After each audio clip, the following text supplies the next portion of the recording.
So there are no rats, and Tim Curry does not make an appearance in this one, I imagine. Why would I spoil Tim Curry for you if he was going to show up? Oh my God, I would have to get up and leave. Doctor, how are you doing? So lovely to be with you, Doctor. Oh my God. Please put Tim Curry in an episode. I see you shiver with that anticipated.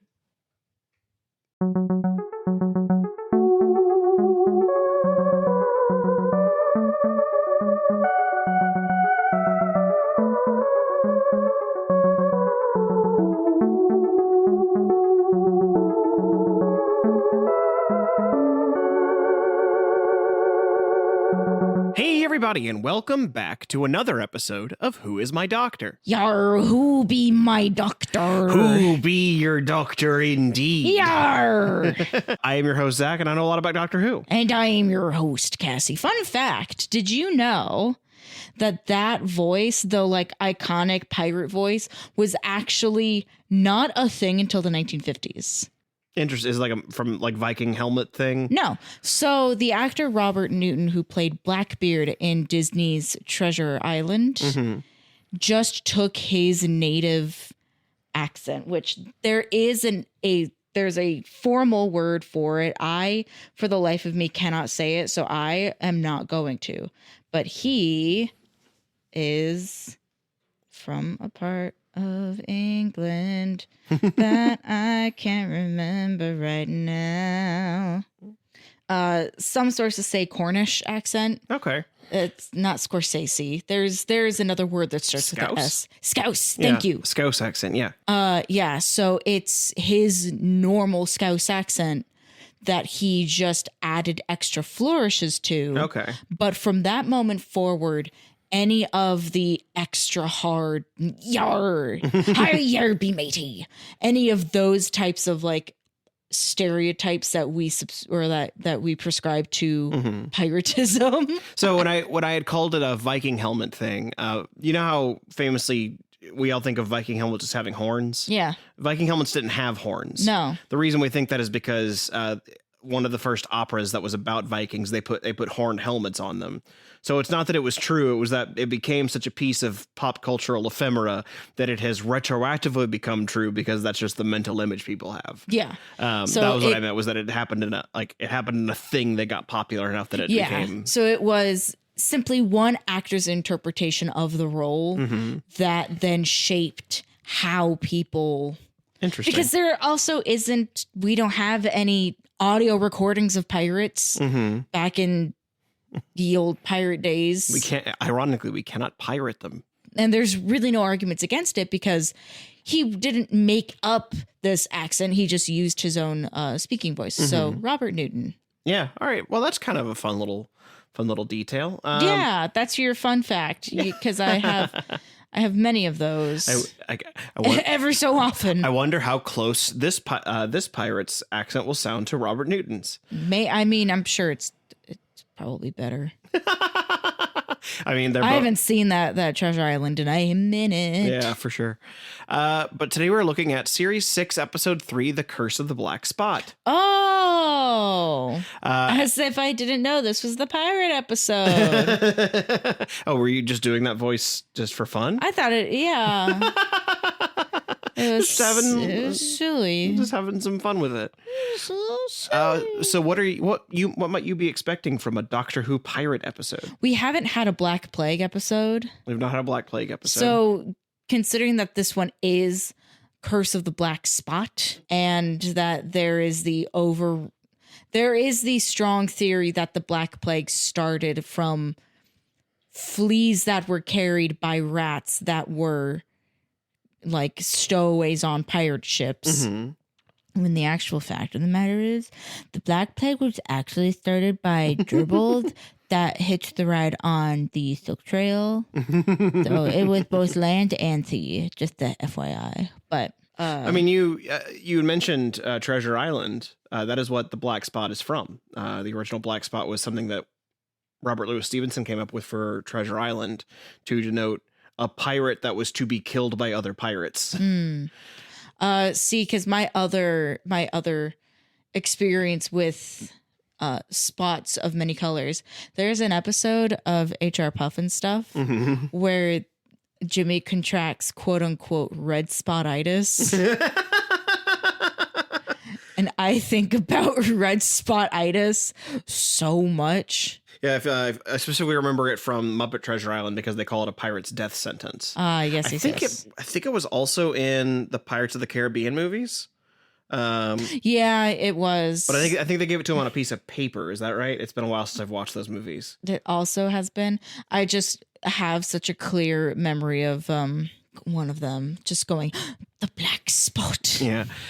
So that was first come up with for Treasure Island, and now it's just become a part of like pirate lore in much the same way the accent has. Yeah. As you have very kindly pointed out for us. You're welcome for that fact. That was free, by the way.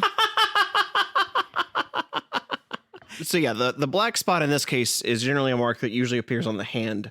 And is meant as a mark of death. My favorite thing, complete tangent, complete side note.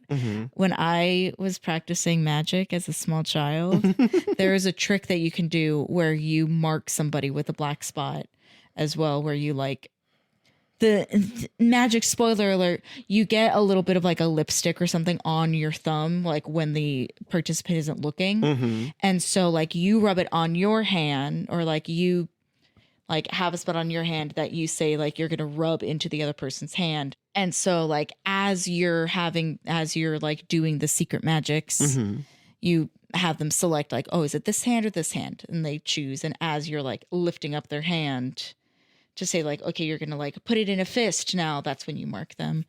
And I always like to use black because I thought it was edgy and cool. So I'm like, I gave people the curse of the black spot. You were giving people a pirate's death sentence. Yes. So yes, this is the curse of the black spot. Now with just that little refresher, because I think you knew that. I did deep in my soul. I just really wanted this to be a plague episode. Plague episode for sure. I always want them to be plague episodes.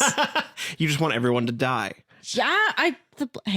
The Black Plague went on for so long. Right. And happened during a time of war. So whenever I'm like, damn, like things are so bad, I'm like, they were worse. Yeah. You're not wrong. Just a couple hundred years ago, everything was a lot worse. Yeah. Than even now. We have modern plumbing and we aren't dying from dysentery, most of us. I really wish that this doctor would dress up. I know he's not going to. If he loses his leg and gets a peg leg. Well, like, you know, we just did our fashion show episodes where we have a handful of doctors that do really like to dress for the part. Matt Smith is not one of those. Yeah, I feel like what you mostly want is for the doctor to have a parrot. I didn't until now. Doctor Who.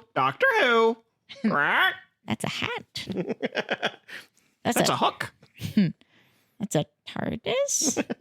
That's a pan. A Peter Pan. Rock. Hat. Well, glass.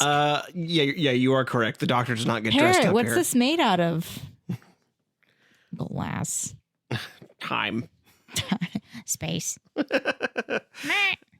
I want the doctor to have a familiar so bad. He's not going to. I also want the doctor to have a very wicked cool coat, which I also know he will not have yet. I'm like positive that they will put Amy in some kind of disguise because, as you've aforementioned, she has red hair and is. I do think this episode. Woman. I mean, not getting too deep into it. There was a long period of time where they had talked about after Johnny Depp had gotten too toxic to keep making Pirates movies. They had talked about rebooting the franchise with Red as a pirate. And so the rumor had been that Karen Gillan was going to be the new star of the Pirates of the Caribbean movies. When did they do over the redhead in the ride? It was well after this episode, but I think that was 5 or 6 years ago at this point. I think you and I were definitely dating at the time, but this was but it was a few years ago. I couldn't remember if this happened while I was in college or not, because that's when I would have had my Disney pass. Subtle flex. I could afford my own Disney pass when I was in school. All right. Well, let's get into the Cassie Profassi a little bit and, Sure. and detail what's actually going to happen in this episode. So the Cassie Profassi today, I think you're going to have fun with at least this first question, and I'm curious if you might have fun with the second question, thinking about it a little bit. Might. We'll see how it goes. So in this episode, the pirates are running away from a fictional aquatic fantasy creature. Oh man. So there's two of those. There's a few of those. There's several of those, but there's two big ones. Yeah, there are. I can give you. Are you gonna make me fucking guess which? Of course, I'm gonna make you guess which. Damn it. Okay. Can I get a hint? I can give you a list. Because it's either Cthulhu or a Kraken or sirens or like a megalodon. Like Cthulhu, I will say Cthulhu's not aquatic. Cthulhu is from the spaces beyond. So I'll go ahead and throw him out for you. He's just squid-like in most of his depictions, but Cthulhu is meant to be from basically a dimension beyond ours. He's not really from the water. But you've got like you said, you've got the Kraken, you've got sirens, you've got mermaids, you've got kelpies, because this is the UK, so the Celtic lore is on the table. Don't you fucking bring kelpies into this. They're innocent. You got like leviathans, giant turtles. The camera zooms out. This has been taking place on the back of a giant turtle the whole time. Giant space whales. A TARDIS turtle. A TARDIS tortoise. I'm going to say... Can someone out there draw a TARDIS tortoise for us? Hi, Zach. I don't know if you've met. I'm an artist. You're also out there. I'm right here, though. Unless one of our dozens of listeners... they want to do an art for us. I'm okay with that. I don't know if any of our fans are artistically inclined. That'd be a fun way to find out. Are. Prove me wrong, audience. I'm your adversary yet again. I'm gonna say Kraken. The Kraken? You think they're afraid from the Kraken being released? Honestly, we have talked a lot about Pirates of the Caribbean, so that would be... Yeah, like the two really that are circling around is some kind of alien race that is like mermaid, siren, something like that. I feel like if you're doing a pirate episode, though, you're doing an injustice not including a kraken. A giant squid. Yeah. Okay. All right. So Cassie thinks the aquatic creature the pirates are running from is the Kraken. And then this boat has a stowaway. This boat. The stowaway is related to the captain in some way. Do you think it's his wife, his son, or his mistress? Oh, okay. Because I was going to say daughter, and I'm super not correct in saying daughter. So I do think it is a woman. Okay. If we're eliminating son, that means it's either wife or mistress. Mistress is saucy. But I also don't know why she would be on the boat. Yeah. Whereas the wife would have a reason to, in that if she's afraid for her husband. Mm-hmm. This is one of those 50-50 moments. Mm-hmm. What feels, unless I'm very incorrect and it is son. What feels appropriate for Doctor Who? I don't know. Who wrote this episode? Let me pull it up here. If it's not Moffat, then we do, or it would not be surprising if Stephen Moffat wrote in another courageous, strong woman character. This is written by a man by the name of Steve Thompson. You have not seen anything else written by him yet. His other Doctor Who credits come later on in the show.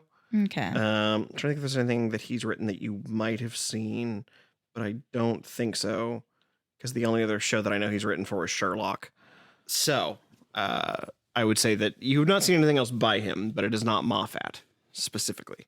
I'm truly stumped because I feel like I have gotten to the point now where I'm making a case for each and every one of them in my head, where, because I even had the thought of like the wife stowing away in the interest of trying to protect husband, but also the son being a stowaway with the interest of like watching it going to work with his dad. Yeah, because I'm also thinking like, oh, D&D, that's a very interesting setup for an NPC, is to then have their son burst out and be like, I'm here too.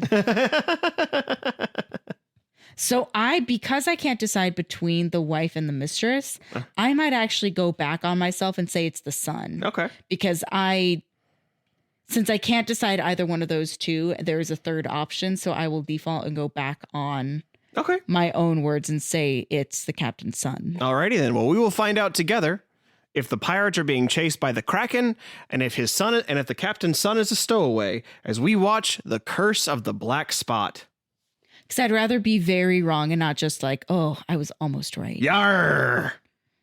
That be the pirate's way. Taking back your word. That'd be the pirate's way. That'd be the coward's way. Yarr.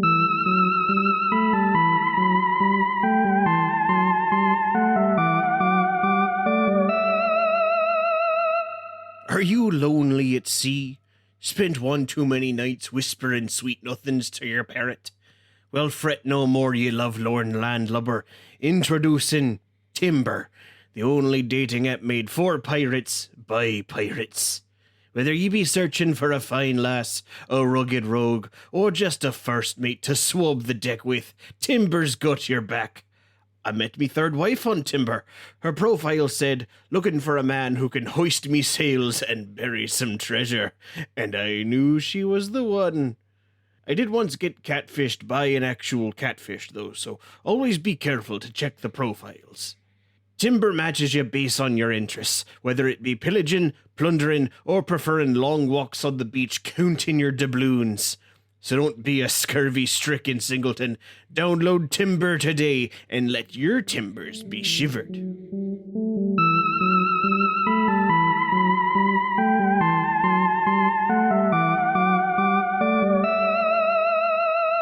And we are back from The Curse of the Black Spot.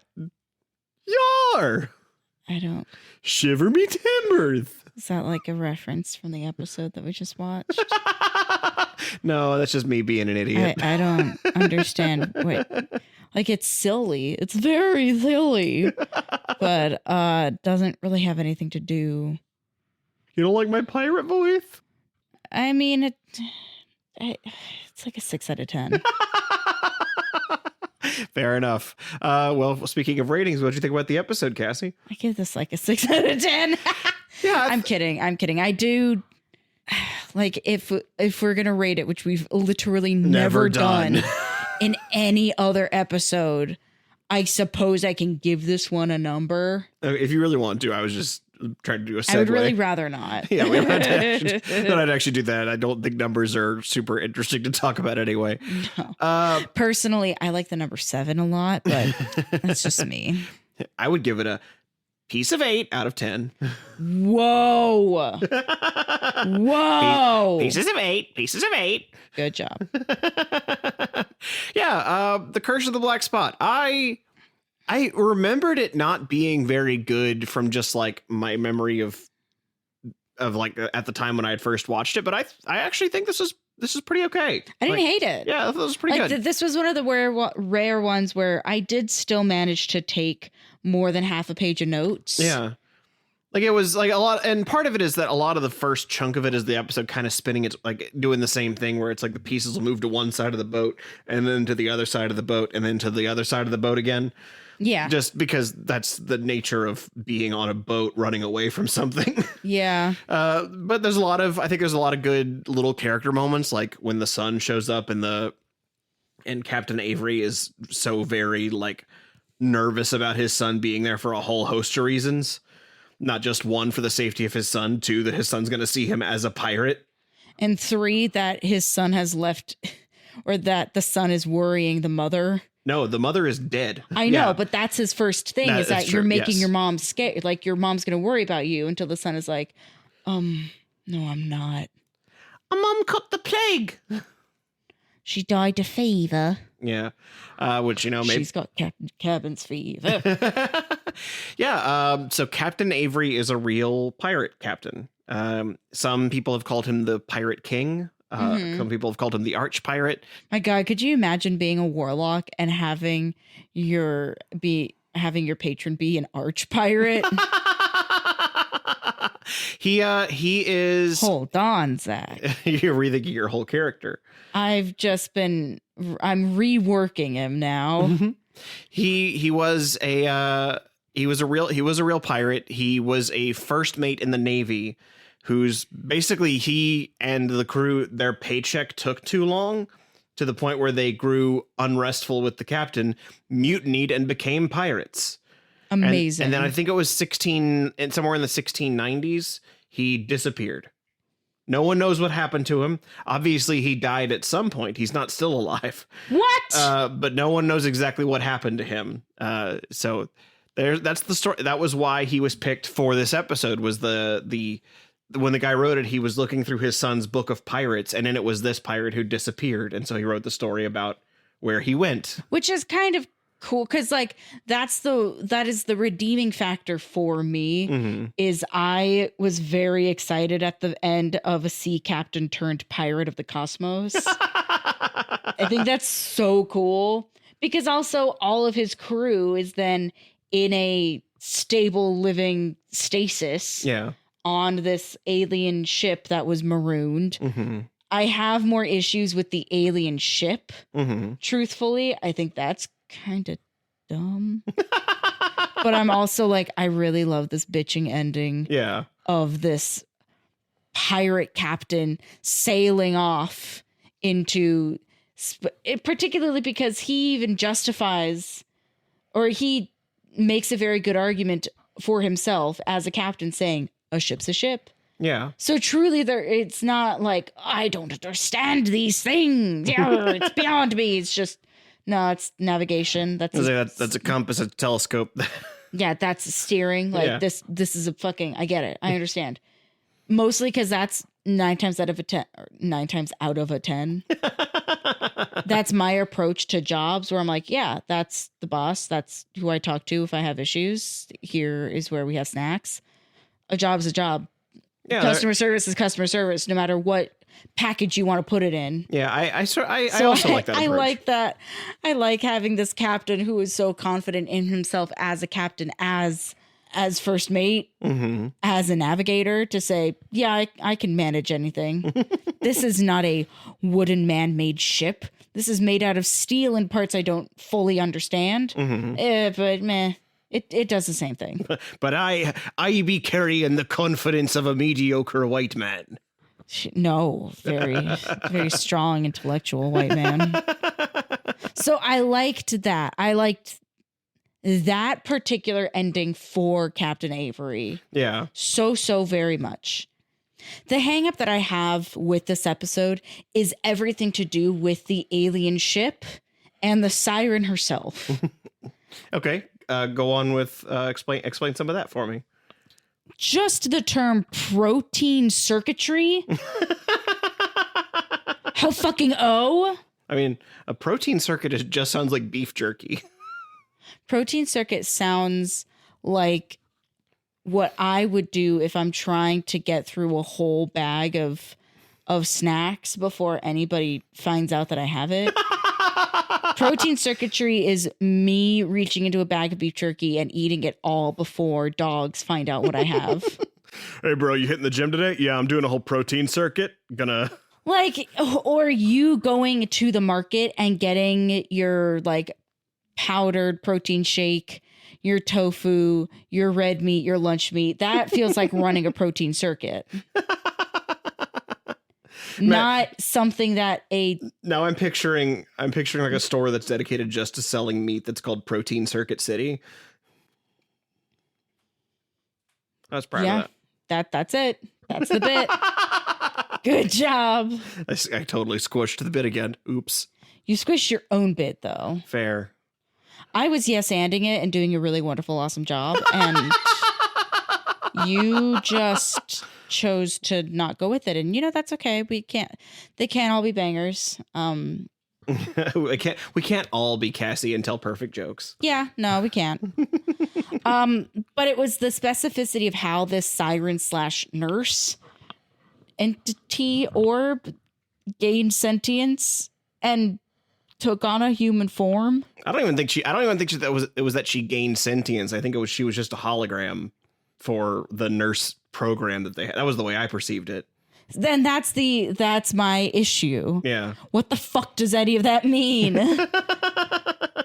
Because I was also like, there was a half-baked part of me that when you first see her, I went, her dress sucks.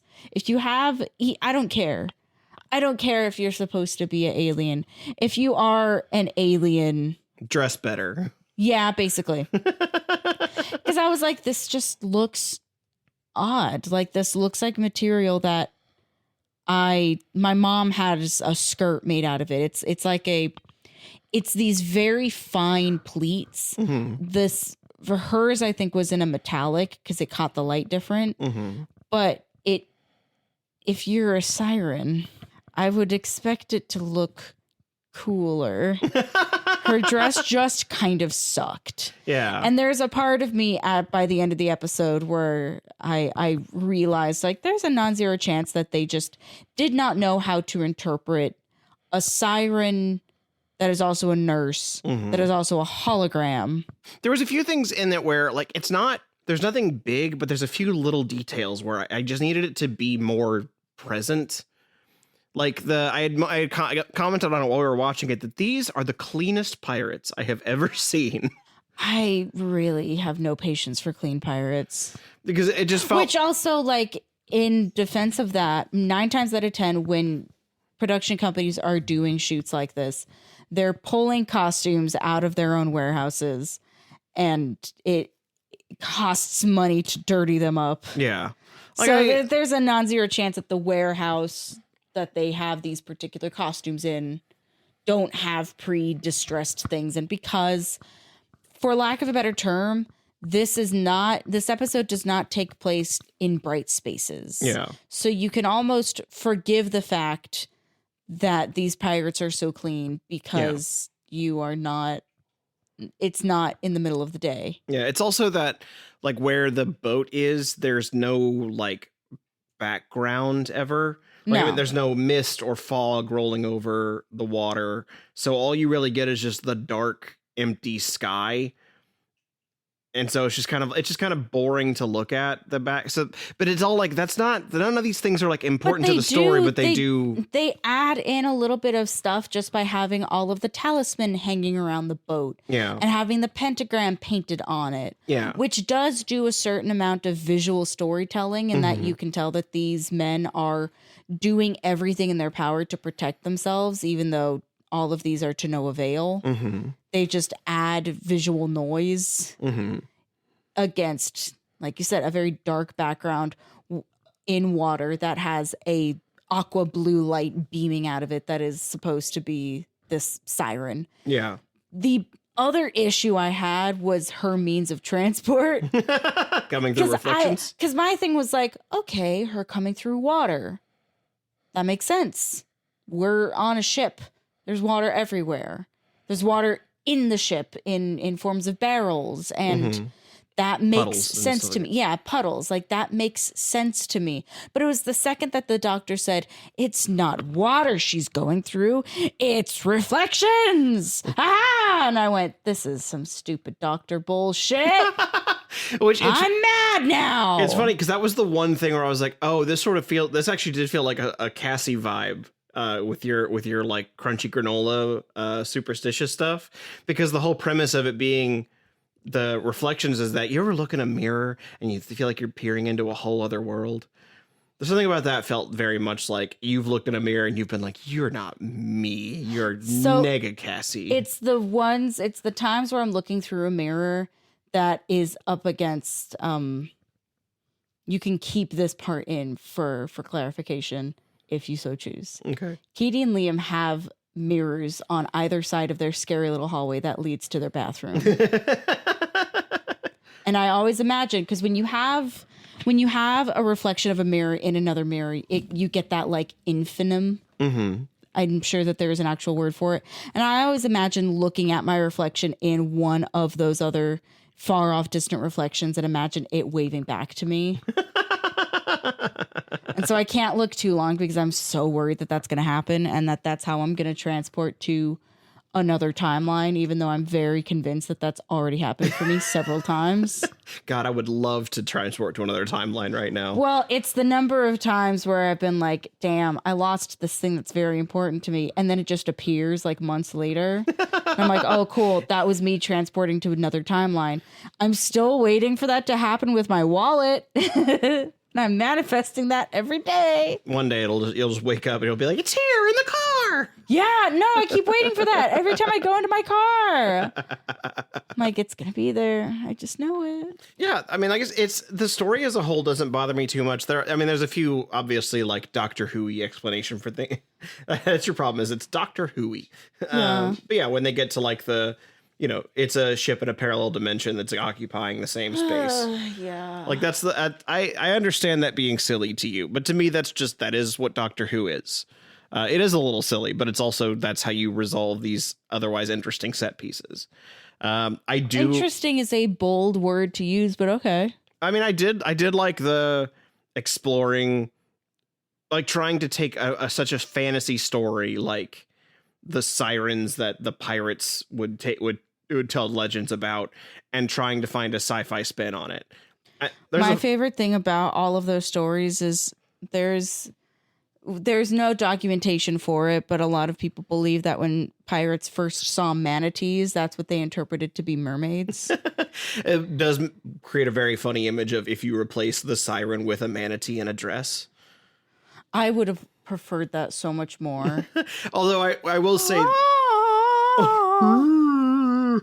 Manatees are so fucking cute. I love them so much. I will say the actress they picked to play the siren, though, does look like a fae creature. Oh, she absolutely does. She's both round and pointy. I don't know how that happens. Yeah, it's just a very like I don't understand how your face is shaped that way. Like, good for you.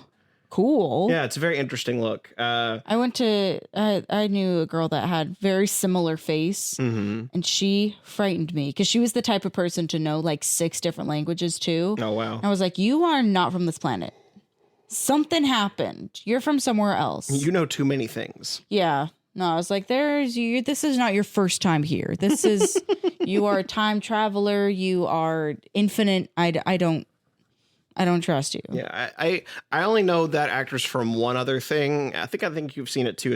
She's from the Imaginarium of Dr. Parnassus. Yes, I have. Yeah. She was Dr. Parnassus's daughter. That was set to be sold away to the devil in that movie. Honestly, I like the actors across the board. I think they all do a pretty good job. I think Avery, the guy playing Avery, does a good balance of playing ruthless pirate and loving father. It's a very good balance of like, I do genuinely believe everything he's saying. Yeah. He's doing a very good job at being a captain. Yeah, he's doing a very good job of being a captain.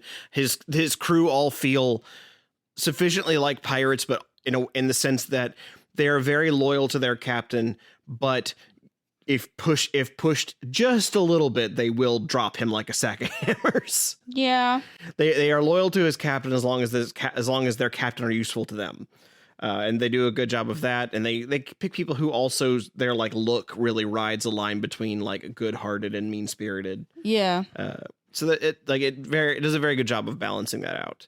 I liked upon meeting this pirate ship for the first time. The doctor says yo ho ho.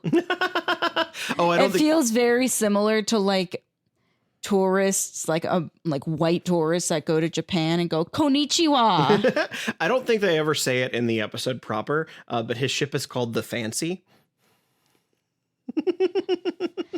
Well, yes, arch pirate Captain Avery, and his ship the Fancy.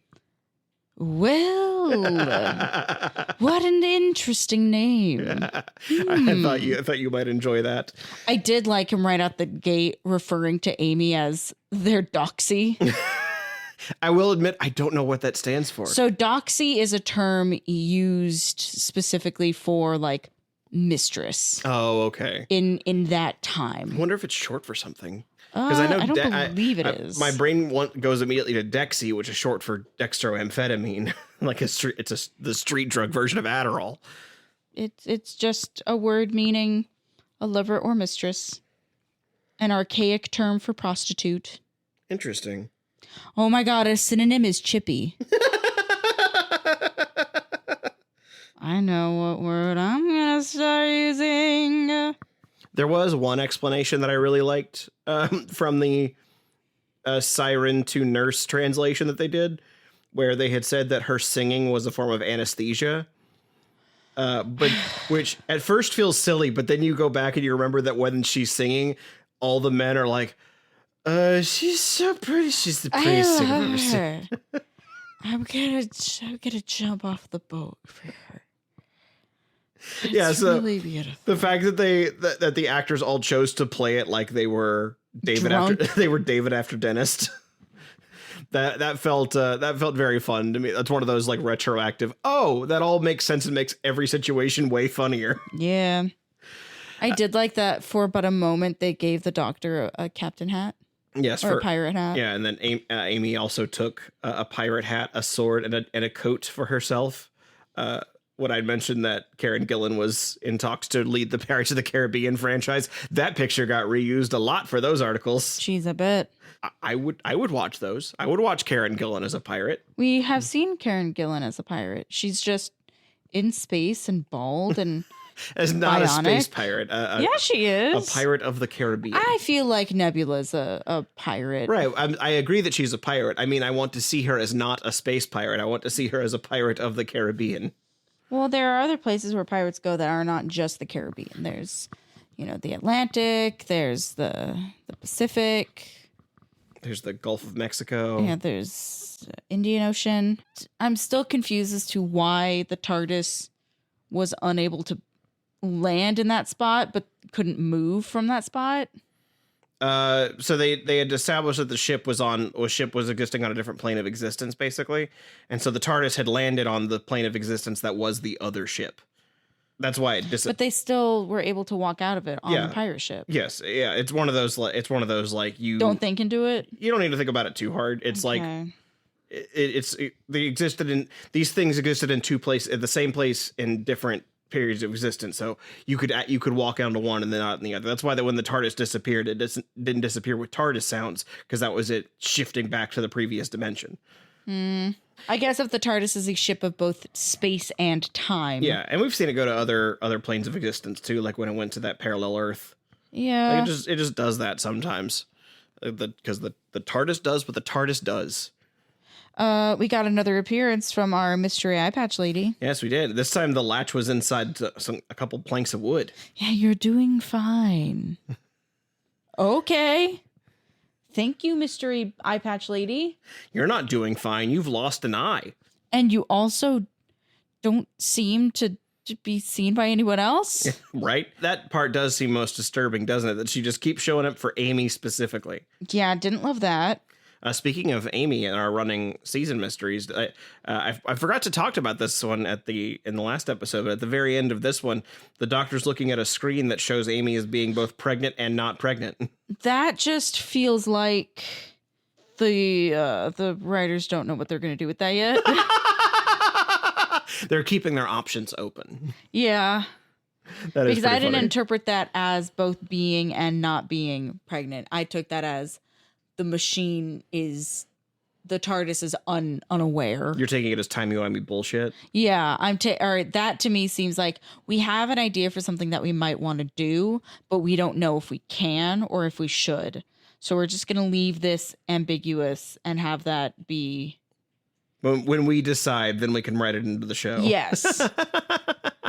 Which feels like a cop-out, but that is how I interpreted that. Also, if we're on the verge of wrap up, I do have a favorite moment. Okay, what's your favorite moment? When they're going through and throwing aside all of the treasure, and the captain says, "That's the treasure of the Mogul of India." And the doctor goes, says, "Oh, good, I thought it was yours." Yeah, it's like this is very. It felt like that clip that I keep seeing that you showed me first of the. It's the one that somebody did in Super Mario Party where it's Bowser holding on to a thing trying to... Yeah. It's baby Bowser like reaching for a ball because it's one of the Mario at the Olympic games. And so the idea is they're supposed to be sorting balls. And so Bowser's like supposed to be handing off a ball to baby Bowser, but he keeps going, better not. It's not Olympic Games. It is a Mario Party game. Is a Mario Party? Okay. Yeah, because Olympic Games are specifically Olympic games. Okay. I thought it was just... And if there is an Olympic game that is all about ball sorting, I need to know what skill you have to have, if that's a much better fit for that Australian... what was it? Not beatboxer. Oh, break dancing? Yeah. The breaking. That's what she thought she was getting into. She had signed up for ball sorting. Yeah. It's pretty But funny. they went, oh, this actually doesn't exist. Yeah, it's very much that that reminded you because I think the caption on it had been like, anytime the British government comes across an artifact and offering and the natives want it back. And the natives want it back. Yeah. I just really like to remind myself that in the British Museum, half of the stuff that they have is stolen from native lands. It's nice when people are aware of their country's shortcomings. Not like us. We're great here. We're doing just fine. I love everything that's happened so far. Big advocate of that. One lone tear running down each of our cheeks. But overall, fine episode. Like, it wasn't... I also like in this one, Rory brought up again that he's a nurse. It's like, I know how to save myself. Yeah, I can also, as I'm laying here, I will walk you through CPR. And you know what? Sure enough, she did chest compressions, which is more than some shows ever do. Some shows just do the breathing thing. They don't do the proper, like... Yeah. Stay alive. Stay alive. That's my favorite song to do that to because it makes so much sense. There was another one that somebody said that you could use. I know that the British use a children's theme song called Nelly the Elephant. Welp. Well, because another one, too, that you can use is Another One Bites the Dust, which is a little less optimistic. But at the very least, it gives you a pleasant surprise at the end of it, as opposed to an unpleasant one. You were emotionally prepared for it if you do Another One Bites the Dust. I suppose. But overall, I can't say that this is one of my favorite episodes, but considering how much I love Pirate, I really like Pirate. It is a decent enough Doctor Who pirate episode that I am content with it. Yeah, I had seen, when I was doing a bit of reading on it, I had seen that they had wanted to do it as a chance for the cast and crew to just sort of like have some fun. And I would say that probably succeeds. Yeah, they gave Amy a freaking sword. Yeah, like it's not meant to be, it's not doing high art. It's not trying to be as like captivating as Blink or Vincent and the Doctor, but it's just having a good time. It's just like, we're going to do just a really simple Doctor Who story set on a pirate ship. It's not a sophisticated story, but it shouldn't be. Yeah. Because we've seen other sophisticated Doctor Who stories and they kind of suck. Yeah. This one, it gets the job done. It does what it's supposed to do. Yeah. It is a nice hamburger of an episode. It is a decent meal. Well, that's really all we had to say about this one. So with that, we'll have to see what happens next week, because next week we will have... I was so excited about the next episode like 6 months ago. And who doggy have the last several months... Oh no. Is this the one written by he who should not be named? Yeah. The one that I was also so very excited for. Yeah, we'll address that on the next episode. Of Who Is My Doctor? Of Who Is My Doctor? Who is indeed. Yar, ho, ho, ho. Merry Christmas.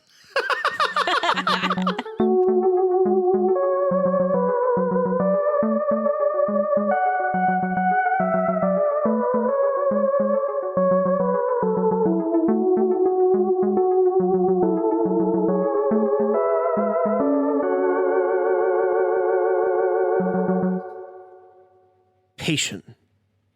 Bet you thought I forgot to finish it. Well, I'm a good theater kid, which means I never leave a good Rocky Horror reference incomplete. Hope you all are doing well out there. I know times are stressful given the general state of things, and I hope we're bringing just a little bit of joy to your corner of the world. If we did, be sure you're subscribed to this podcast wherever you're listening right now. If you'd like to talk to us, you can find us on Twitter, Blue Sky, Threads, and Instagram at WimDpod. That's WIMDPOD. If you'd really like to show us some love, you can join our Patreon at patreon.com/whoismydoctor, where you can get episodes of this podcast a whole week early. So if you're interested in hearing us talk about The Doctor's Wife right now, come on over and pledge as little as $1 a month to get access. Special thanks to our $5 patrons, Andrew Blewett and David Gansel. Be good to each other, everybody, and we'll see you next Tuesday, because your Tuesdays are now Whose Days.